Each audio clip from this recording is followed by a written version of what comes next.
Solid yun sa taas, hindi yun sa congressman, ha? Yun po ang mga 25 narinig ko sa taas. madalas. Yun lang po ang narinig ko madalas. Kung ano lang po ang narinig ko na 25, wala pa daw sila doon. Wala Ibig sila sabihin, doon.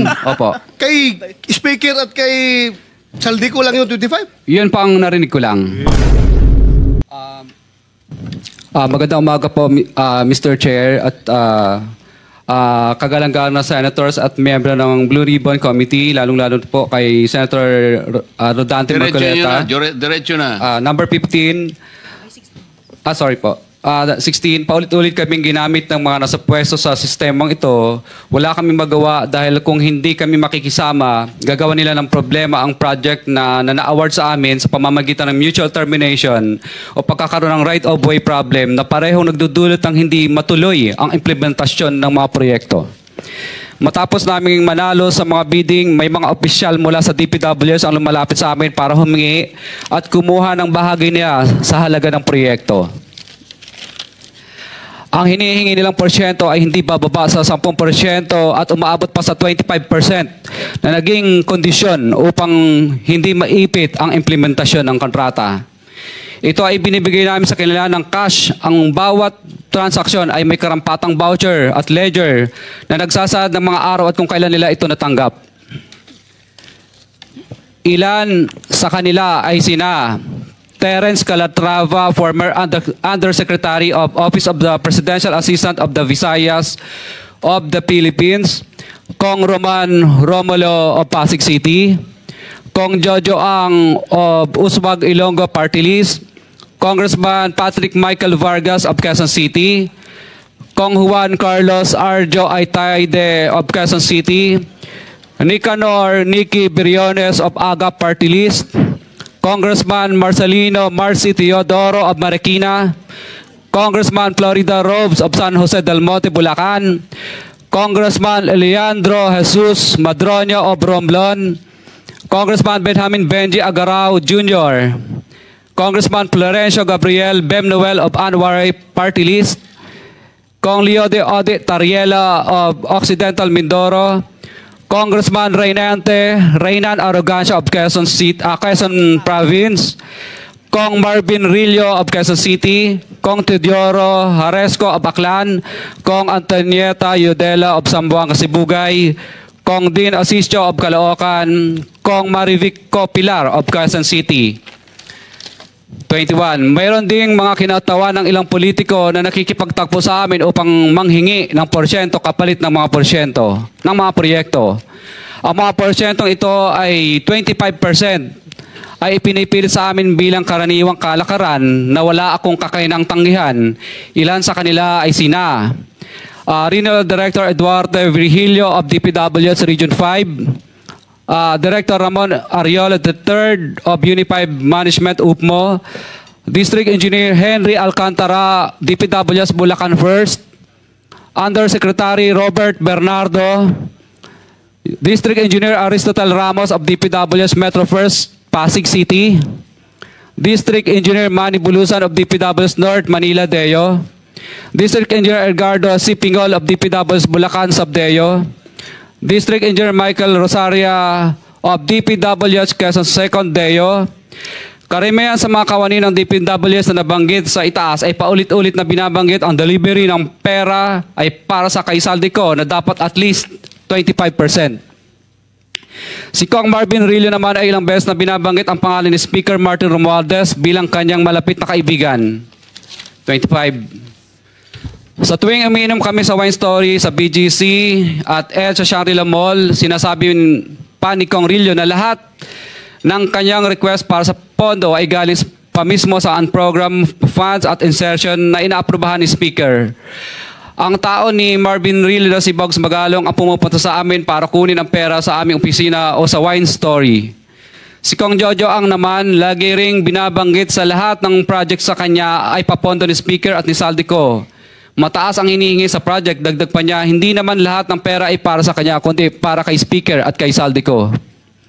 Sa lungsod ng Pasig naman, lumapit sa akin ang DPWS Project Engineer na si Angelita Garucha para kolektahin ang parte ni Kong Roman Romulo sa flood control projects noong 2022. 28, number 28. Pagdating ng 2025, si District Engineer Aristotle Ramos ang sumunod na nagpakilala na bagman ni Kong Roman Romulo, kung saan 30% ang kanyang hiningi ay para kay Kong Roman Romulo. Sinabihan ko kay D.E. Ramos na masyado namang mataas, ngunit sinabi niya na walang magagawa dito dahil pondo ito galing sa unprogrammed funds at insertion galing sa taas. Sa ilang pagkakataon, ang mga politiko na personal na inabutan ng halaga ayon sa hinihingi nilang porsyento mula sa proyekto. Ang pagbabayad na ito ay hindi naman kagustuhan kundi isang hakbang na ginawa namin dahil sa matinding panggigipit.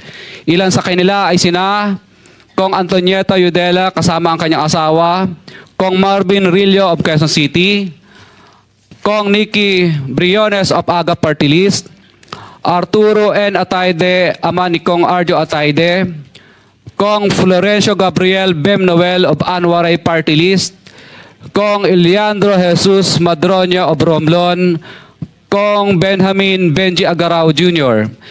Bagamat naging matinding pagsubok ang kabawasan ng pondo na nakalaan sa proyekto, pilit at matapat naming sinusunod ang bawat espesifikasyon na nakasaad sa Program of Works na nakasaad sa proyekto ng DPWH. Nakakasiguro kami na nagawa namin ng maayos at matapat ang bahagi o phase ng proyekto na na-award sa amin. Sa katunayan, hindi kami mababayaran ng DPWH kung hindi ito dumaan at pumasa sa maraming material testing na naaayon sa design ng DPWH. Ina-assess at ini-inspect ng DPWH ang bawat proyekto base sa natapos na parte o accomplishment. Napilitan kami na i-absorb ang kabawasan na ito na nagdudulot ng maliit na kita o pagkalugi sa ilang projects. Para makabawi, ginadamihan na lang namin ang partisipasyon sa mga projects. Taliwas sa mga lumalabas na may mga impormasyon sa publiko, hindi kailanman kami gumawa ng ghost projects. At masugid kami nag-i-inspect sa lahat ng aming mga natapos na projects. Handa po kaming tumistigo ng walang pilit at kusang loob bilang state witness at sabihin ang lahat ng nangyayaring katiwalaan ng Kamara, DPWH at iba pang mga kawani ng gobyerno upang gawin ang tama. Kami ay lubos na humihingi ng tulong sa Senate Blue Ribbon Committee na pinamumunuan ng buting Chairman Senator Dante Marcoleta at kay President Bongbong Marcos para sa proteksyon at seguridad ng aming pamilya. Ang salaysay na ito ay kusang loob naming ginawa at walang sino mang pumilit na gawin ito. Sa katotohanan ng lahat ay nilagdaan namin ang salaysay na ito ng kusang loob at walang pumipilit. Sign, Pacifico of Vizcaya, nagsasalaysay. Notaryado po. For the record, this sworn statement was notarized by a certain Attorney Reynaldo F. Segubiense, PTR number 246726, January 4, 2024. Hanggang ang MCLE ay 2025. This was notarized on September 6, 2025. Mr. Chair.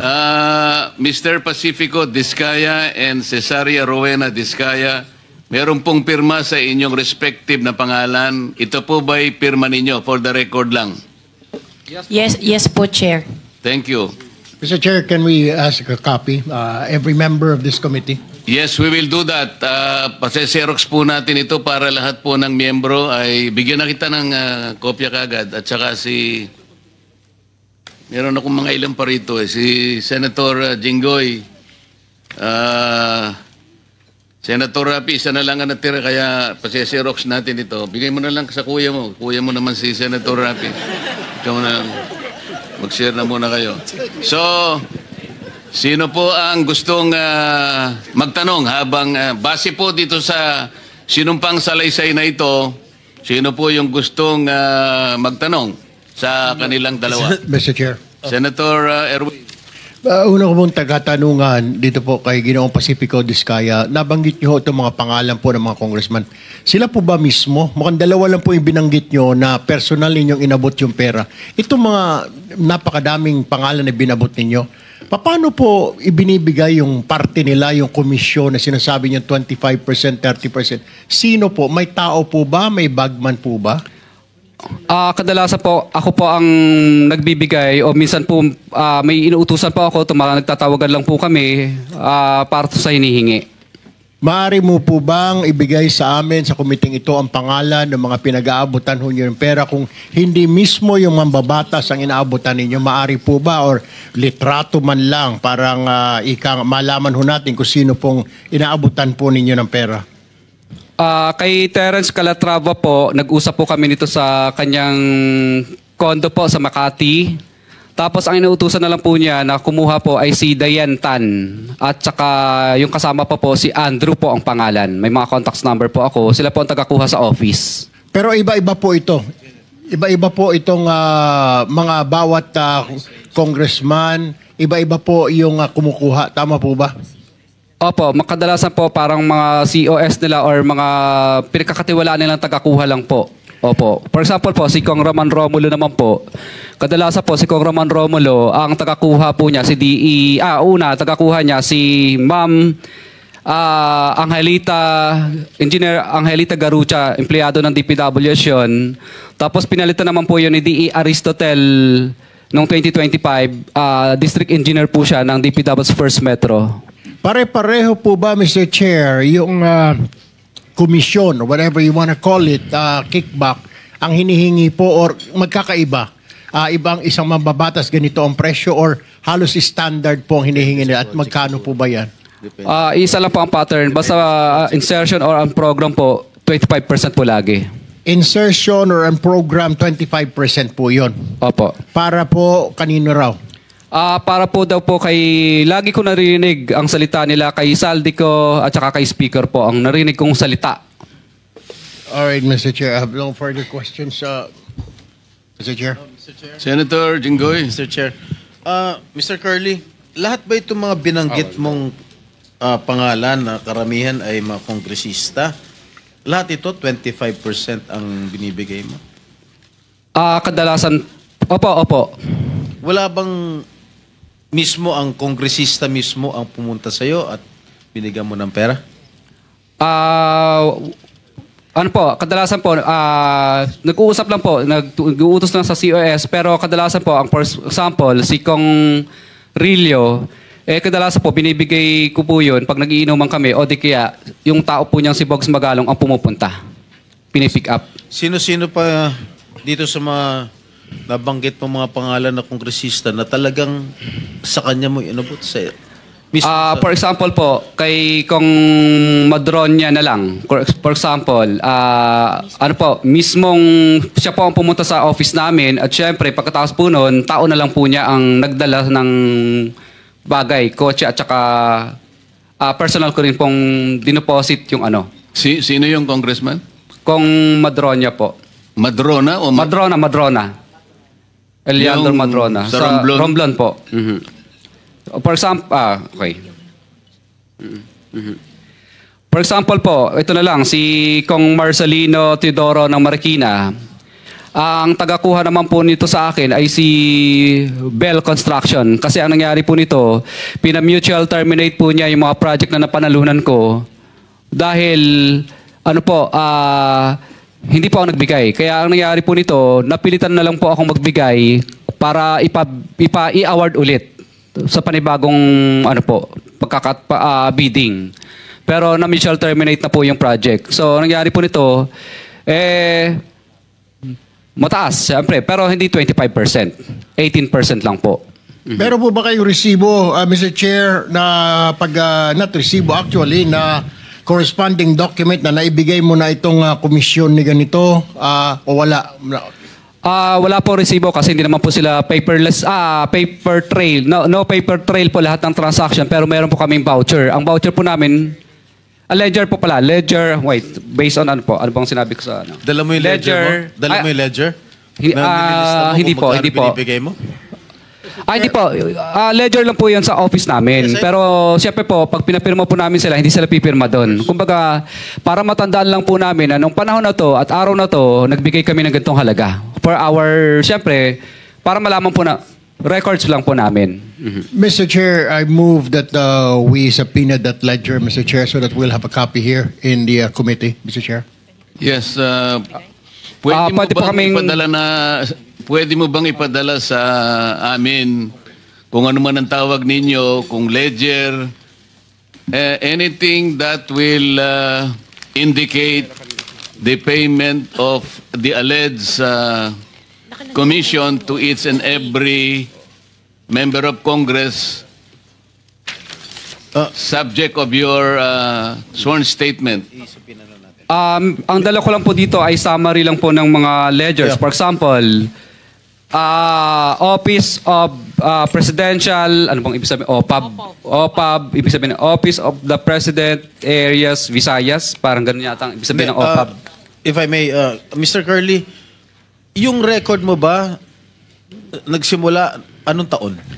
Actually, 2022 po lahat nag-start itong record po nito. What about before to 2022? Wala ka record? Hindi ka... Hindi po kami nagre-record kasi sumasali lang po kami ng sumasali sa bidding at nagpapadyaryo.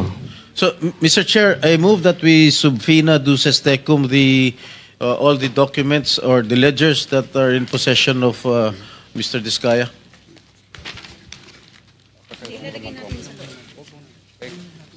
Mr. Diskaya, I seconded, Mr. Chair.